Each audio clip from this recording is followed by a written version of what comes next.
ये सिर्फ मस्जिद नहीं है, ये एक ऐतिहासिक इमारत है जिसकी हमें इज्जत और कदर करनी चाहिए। एनडीएमसी को भी करनी चाहिए और भारत सरकार को भी करनी चाहिए।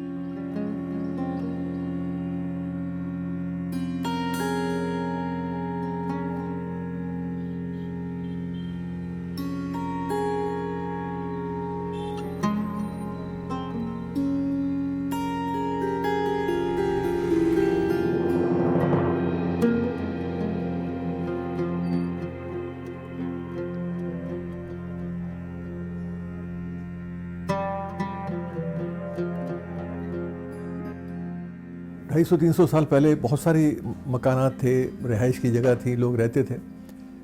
उसमें बहुत सारे रिलीजियस साइट्स भी थी। उसमें गुरुद्वारा है, मंदिर है, मस्जिद है। आज बहुत सारे गुरुद्वारे, मंदिर, मस्जिद मौजूद हैं। सुनहरी बाग मस्जिद उन्हीं कुछ इमारतों का एक हिस्सा है।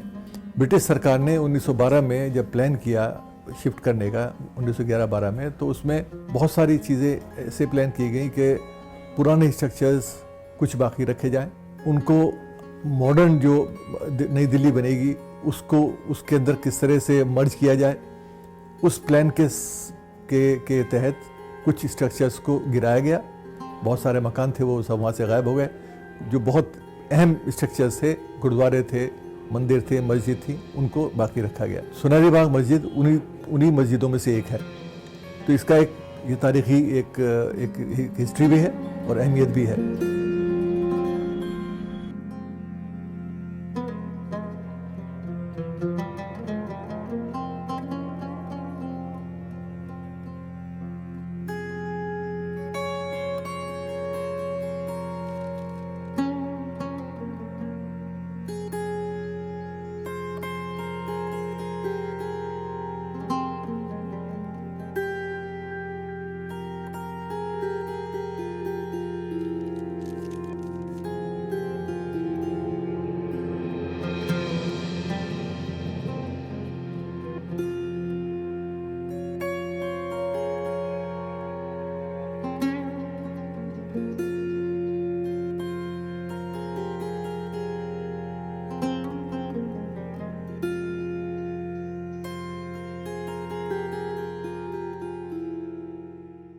हज़रत मोहानी एक बड़े शायर थे, एक बड़े नेशनलिस्ट लीडर थे, लेबर लीडर थे, कॉन्स्टिट्यूएंट असेंबली के मेंबर थे।